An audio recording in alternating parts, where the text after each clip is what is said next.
Thank you, Henry. Well, I realize that I'm in the curious position of standing between us and lunch. And in fact, we're already at least 7 minutes over the time that I should have been finished, including Q&A. With that in mind, I'll probably skip over some slides that just reinforce themes that were already mentioned either today by previous speakers, if not earlier in the conference yesterday. So if we put our finger on the pulse of collaboration for research, particularly with a regulator's viewpoint, what do we feel when we tap that or feel that pulse? Is it thready or is it strong? And who has a stake in further collaborations? Certainly patients and families first and foremost. They're healthcare professionals who care for them on a daily basis, researchers, industry, and regulators.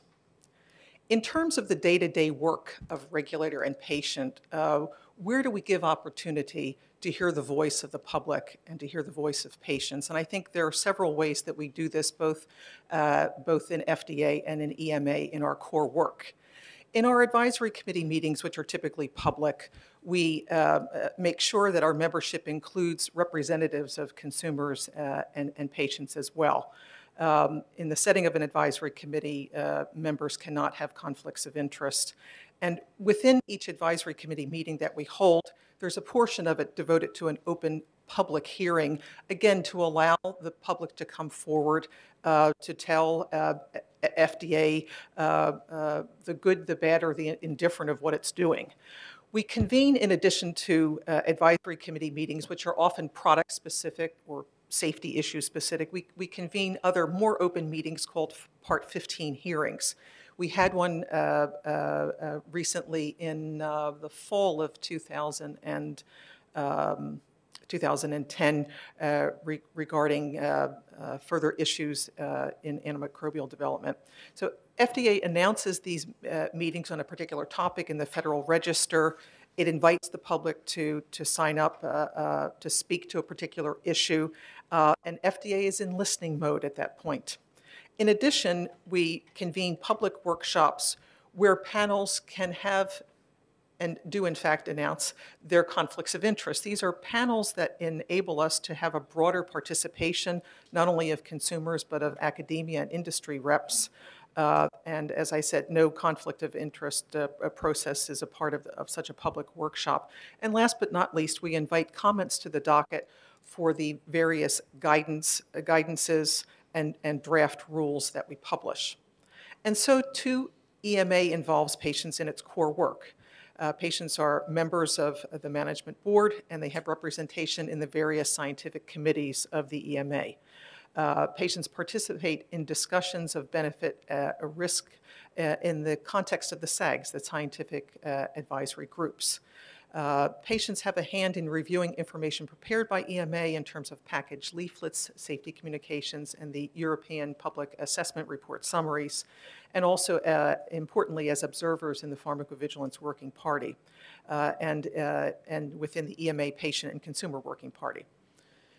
In terms of the collaborations and the communications we have regulator to regulator, this is codified in FDA's Code of Federal Regulations that we can and should exchange non-public information with our international partners, again, in the interest of sharing ideas, of sharing analyses, and we do this through confidentiality agreements with other agencies. This allows us to share commercial confidential data that's investigative, that's pre-decisional information, and it really, I think, is a great mechanism by which we share our preliminary thinking as we develop guidances for further studies, either pre-marketing or post-marketing, policies as we perhaps contemplate an enforcement action, a revision of a label, and so forth.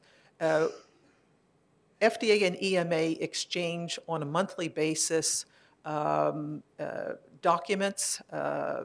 Prior to publication, we have meetings with regard to our individual and independent assessments of data packages that would underlie the marketing of a new application or a new biologics licensing application, as well as analyses of safety information and information to further inform the benefit-risk calculus for already marketed products.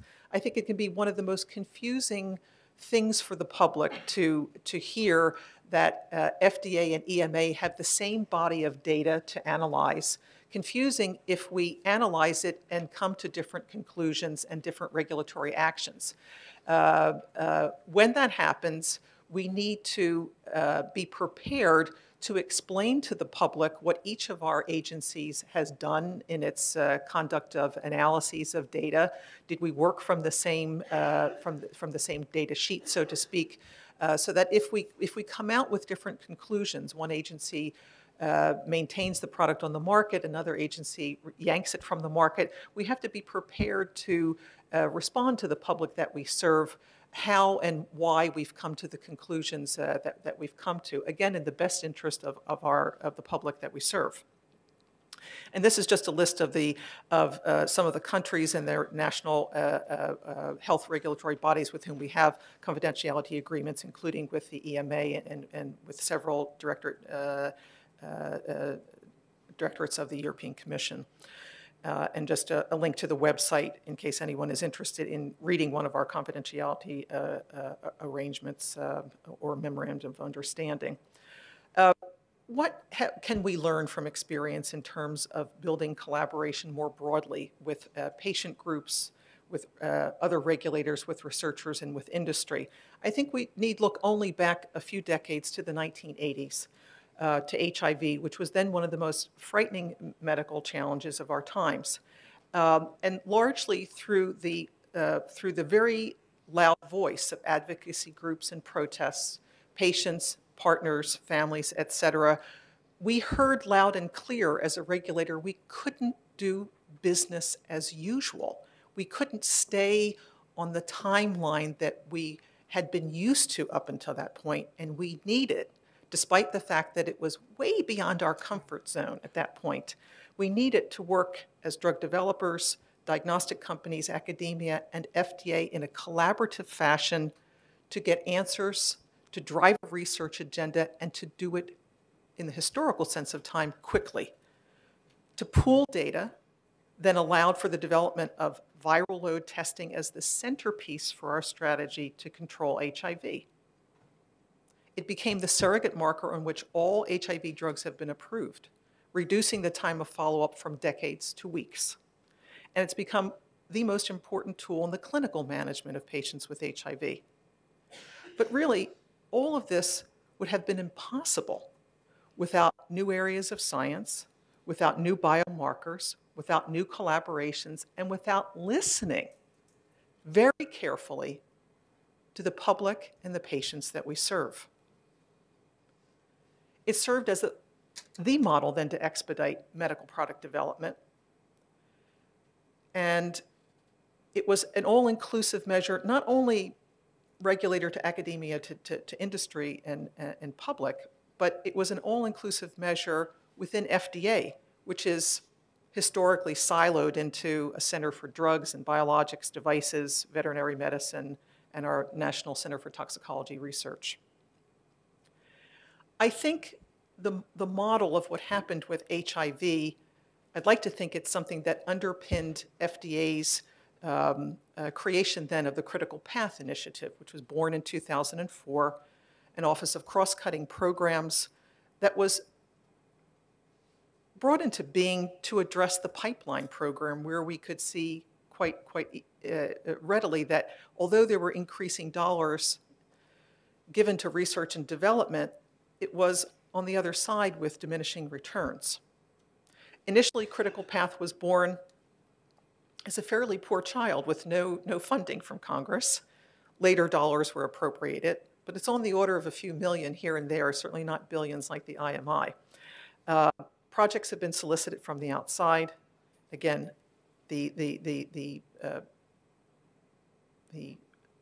addressing of the pipeline was the centerpiece for Critical Path, and 6 broad project areas were identified. We needed to put more tools in certain tool buckets, and we saw that very empty toolbox that I think Dr. Teresa Compton showed us yesterday. Through Critical Path, we'd like to fill that toolbox with projects in areas of biomarkers, modeling, trial design and strategy, bioinformatics, education and communication, and manufacturing to address public health goals for product safety, not only while in development and our appreciation at that point, but certainly in the post-marketing period, to address areas of unmet medical need, including neglected diseases, tuberculosis, special populations, antimicrobial resistance, other urgent public health needs, and certainly personalized medicine. Throughout the full life cycle of the product, from discovery and animal preclinical testing through the various phases of product development in healthy volunteers or in patients, and last but not least, through the post-marketing period, all with the public health goal of increasing our knowledge of product quality, safety, and efficacy in the best interests of treating patients. Recently, Congress appropriated a couple $2 million for Critical Path for the further study of TB. And of course, when they give us money, they typically request a report in return. We're in the midst of doing that. FDA worked across its centers to identify a working group in priority areas, and it reached out as well to other federal partners in the CDC and the National Institutes of Health to put together a TB diagnostic working group. A request for applications for projects then related to TB was put out, and 30 applications were received, most from academic institutions, and these were reviewed by an ad hoc committee within FDA, as well as from our CDC and NIH experts. Of these 30 applications, 6 were selected by a broad review panel for funding, and they included projects in the biomarker sphere, animal models, and a frozen trial initiative as well. What's that about? We have the reality that once serum and blood and urine samples are collected in the context of a clinical trial and tests are run, those samples are then typically discarded. So that this frozen trial initiative as a part of furthering our understanding of tuberculosis is an initiative to harness and keep and freeze that very rich collection of blood and serum and urine so that we might use it in our endeavors to develop predictive biomarkers, toxicity markers, and to identify, in a quest to have personalized medicine, to identify subgroups with different responses, particularly those patients who are clinical failures. TB drug development has been hampered by an absence of biomarkers to predict relapses after the completion of therapy, and clinical trials have had to be lengthy and large to capture the 4 or 5% of relapses occur somewhere between 1 and 12 months after therapy. By freezing down samples from 3 ongoing current TB trials, we hope to have a very rich resource to identify biomarkers that would be predictive of this rare event of relapse. Let me skip over this. The Critical Path Institute received a grant in 2010 from the Office of Critical Path to develop patient-reported outcome tools, particularly in patients with irritable bowel syndrome. We have, in the past few years, qualified multiple biomarkers of early nephrotoxicity or renal injury that will help us in understanding the potential for renal toxicity of drugs in development or already on the market. In terms of cardiac toxicity, FDA has established, again, through Critical Path funding, an ECG warehouse, a repository of digital EKGs used to study cardiac toxicity to allow us to electronically search through abnormal ECGs and determine if they're linked to a drug. Let me just pass on this for a second. In terms of our clinical trials transformation initiative, a public-private partnership with Duke University, we are working not only with Duke, but with 50 different organizations that include government agencies, industry reps, patient and consumer groups, professional societies, investigator groups, and others to try to improve the quality and the efficiency of our clinical trials. In order to try to help train new principal investigators, FDA has run now twice and in the coming months a third 3-day course targeted at medical professionals who want to become part of a cadre of well-trained clinical investigators. And this 3-day course involves lectures given not only by senior FDA experts, but also guest lecturers from academia and from industry. Gerald has talked about Sentinel, so I want to pass over that to talk a little bit about a collaboration launched September, just about 2 years ago, under the management of Harvard Clinical Research Institute. It's an unprecedented collaboration bringing together 4 device and 4 drug manufacturers to participate with regulators and clinical investigators in academia in a 4-year, 20,000 patient study in 220 clinical trial centers in North America and Europe. What do we hope to get out of that experience? Well, concerns have arisen about drug-eluting stents, which are used to treat blocked coronary arteries, and the possibility of thrombosis, which can occur later after the stents are implanted. Although the total number of cases of rethrombosis has been relatively small, these events raise an important safety issue because thrombosis clearly is associated with acute myocardial infarction. Stents are widely used, and their use will only continue to grow as our country's populations age. This study of subjects with drug-eluting stents is meant to compare 2 different durations of treatment with aspirin plus antiplatelet drugs, 12 months versus 30 months on the antiplatelet medication while continuing on aspirin. And the fruit that we hope to reap from this labor is to give the global medical community the information it needs to devise appropriate treatment recommendations for the duration of antiplatelet therapy in patients with drug-eluting stents. Thus, we hope improving the safety of patients who receive these implants. We have a collaboration announced about 15 months ago with NIH. NIH is a key partner for us to work with.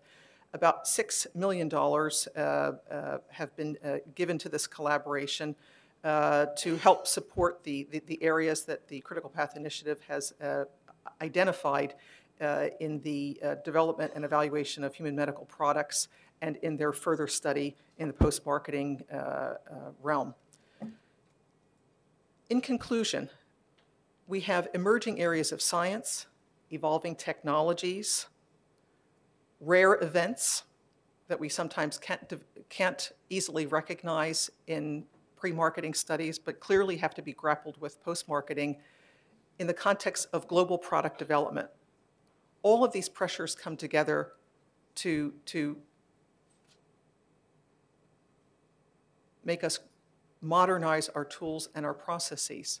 We cannot do it alone. We cannot do it solely regulator to regulator. We really have to further our endeavors in public-private partnerships like Critical Path, like IMI, if we are to make a difference. We have to continue as regulators to forge these partnerships and collaborations, to continue to leverage the resources for research, and lay the groundwork for transforming medical treatments and for our understanding of those medical treatments throughout their full life cycle, including once they're on the market. Again, in the best interest of patients and the public that we serve. Thank you.